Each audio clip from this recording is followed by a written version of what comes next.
Alright, welcome back to the channel. Since this is the third or fourth time this engine has come apart because of new parts and required, we're going to be reinstalling heads today. I'm going to show you how, just a quick tech tips on bolts. For these LT1 small block Chevys, I never reuse the torque to yield bolts. I always go with the ARP bolts, such as these. They probably last the lifetime of your engine. I mean, so you never have to worry about it. You can reuse them. But I want to go over to show you how I grease the washer, and also what you need to do for these particular small block Chevys.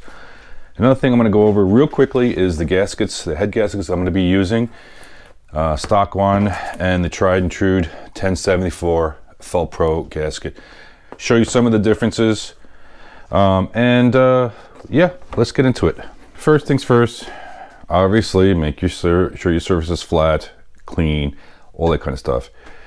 I checked this is obviously, this top hasn't been machined, but I actually put a level on it, make sure it's not warped or anything like that. So one key feature for these particular small block Chevys or LT1s is that they have blind holes. I don't know if you can see that. All of these holes go into the water jackets. So you have to prepare the bolts that go within these water jackets a little bit differently. Now, the other major difference between LT1s and a regular small block Chevy is that this doesn't go through these top bolts. Regular small block Chevys, goes straight through. So when ordering head bolts, you have to specify for these LT1s because it's a shorter head bolt that goes in there. If not, you bottom out and you don't torque the head correctly. Let's get into how I prepare the bolts. For your keyboard warriors out there, I know you're all going to be screaming and pulling your hair out about what I'm about to do, but this has worked. You don't always have the proper lube, or I think, well, let me get into the ARP stuff. Great bolts, great company, but I think that whole grease stuff is all a scam. I could be wrong, whatever, never had a problem with the way I was doing this, especially when you're reusing head bolts and you don't have this stupid packet of ARP lube. First things first,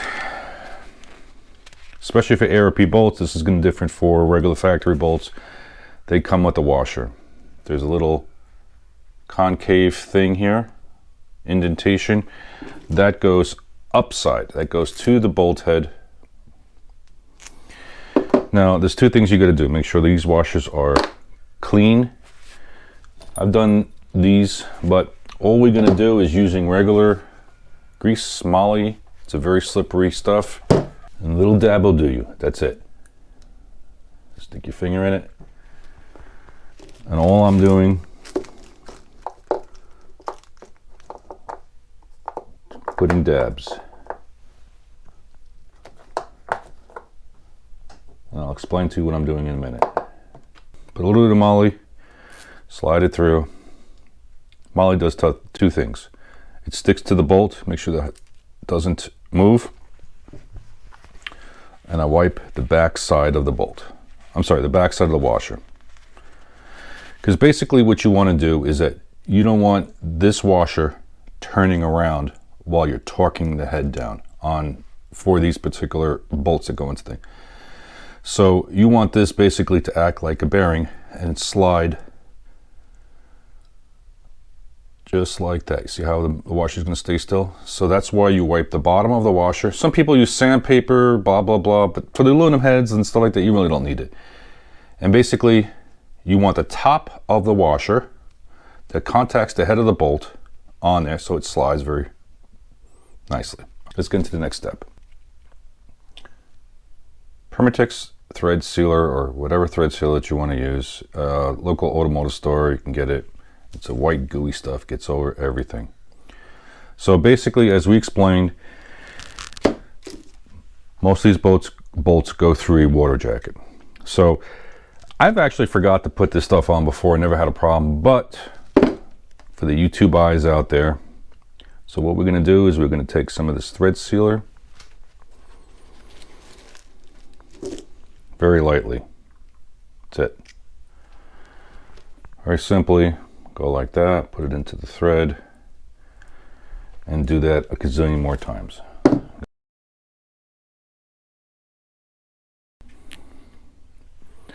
Do you remember in the video I told you why guys who do roller rocker arms, who do put guide plates on, always have a problem aligning the rocker arm over the stud? This is one of the culprits. This is a stock gasket you get from any of the parts stores. This is good. It's a good quality. But most, and it's a tried and proven thing, most just go right to the Fel-Pro 1074. Now this is a high performance gasket, but also works with the aluminum heads. Any imperfections between the head and the block, they're not as temperamental as some of the other head gaskets, and it's a proven thing. It's got the fire ring in here, the steel core. Okay, so now when you line the two up, this is the major difference. There's going to be some variances between the two gaskets. Mainly, let me see, hold on one second. There we go.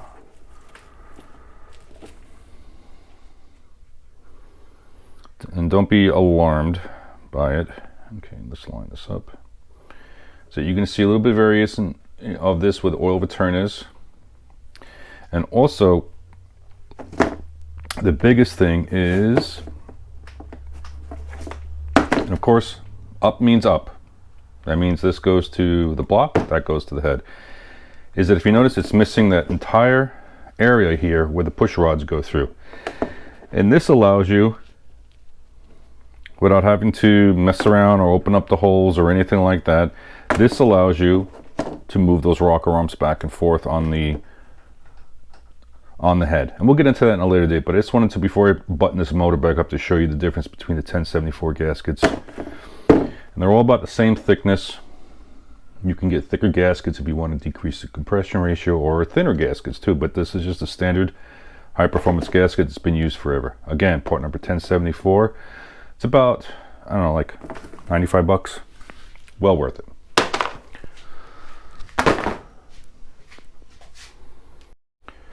After you clean the surfaces, everything's flat, double check everything. Very simple. You get your dowel pins. You've seen a million videos of this before, and voila, everything lines up, everything's good. You're missing that big area here. Allows you to adjust the push rods, excuse me. Now, the reason why we're putting the heads back on the motor is that, once again, if you haven't been following the channel, these are the ported Lord Elliott heads. And another keynote for LT1s, make sure that your holes line up in the back, like the steam holes. So you have ones that are blocked off in the front, ones that are not blocked off, and you have the steam pipe that, with a washer that goes on the back. Make sure you align that correctly. If not, you'll be taking heads and swapping them off, because you can put them on either way. Very simple, dowel pin, line it up. Yeah, okay, there you go. Give it a quick.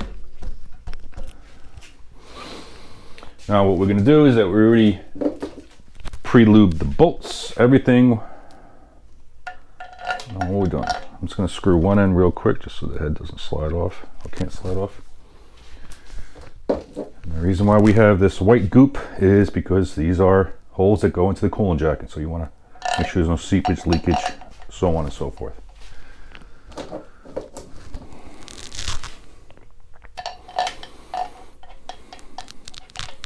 I love using the ARP bolts, or if you want, use the, I don't think ARP is the only one who makes bolts for these LT1s with the shorter bolts that go into the blind holes that don't go through. So you can't just go order from China and get a set of these bolts, because the bolts can be too long on the top bolts. Quick note. Now, another key feature is that you have two different size bolts on the middle area. You got a longer one, shorter one. Okay, it's very self-explanatory, but the two shorter ones go where there's an indentation, the longer one goes up here. Very simple. Take the rest of your bolts.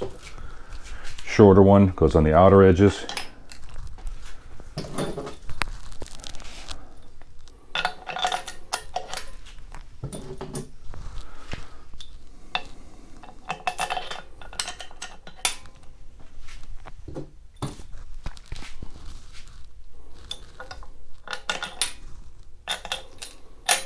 Okay, these are the 1/2 inch.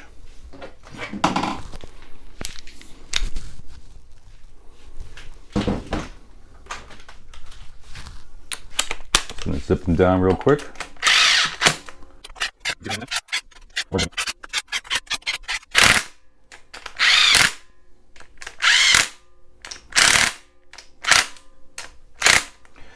If you ever find yourself where you don't have a picture like this of how to torque sequence a head, and you don't have a phone on you, and you don't have anything else, you're in Timbuktu and wherever it is, but the general rule of thumb for aluminum or these types of heads is a circular pattern. So you want to go, as you see here, 1, 2, 3, 4, 5, 6. So you're basically going around and spreading the torque out evenly across the head.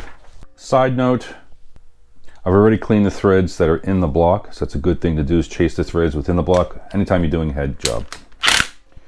All right, let's get into the torquing process. So for the factory bolts, you're gonna have to look them up as far as torque sequence and the degrees. For bolts like this, which are ARP, which are high performance bolts that are reusable, they stretch, and they're made out of, they don't stretch as much as the other bolts do, and they're also made out of better material, so you can use them over and over and over again. Now we're using probably what, a couple 2-inch with a 1/2 inch on here. They require 70 foot-pounds of torque. Don't believe me, look that up. I usually go about another 5 or 6 pounds over what the requirement is, usually because that's what I do. No, it's just the variances between the thread, the older block, everything. I give it a little bit more. It does not hurt anything, but we're gonna do it in increments. So we're gonna go to 40 pounds.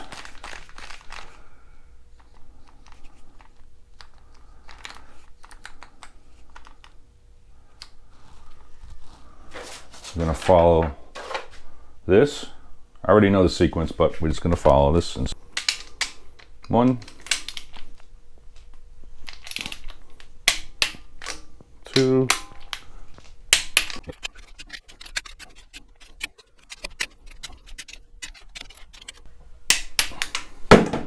yep. See, so now we did it at 40. Now I'm going to step it up to 55 or 50, depending on where you want to go. It's up to you.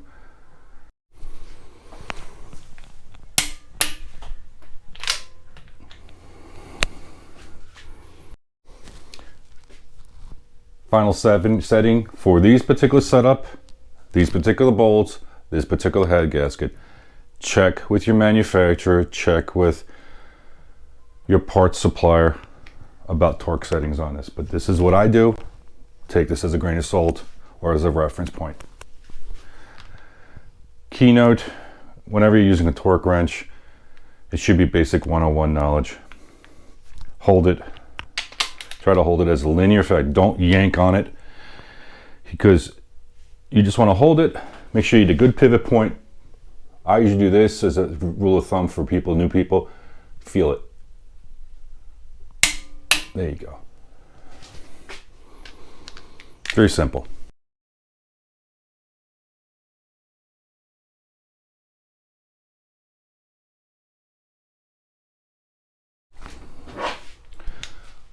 One keynote to keeping your torque wrench fresh or potentially damaging the spring in here: always take the tension off the torque wrench after you're done.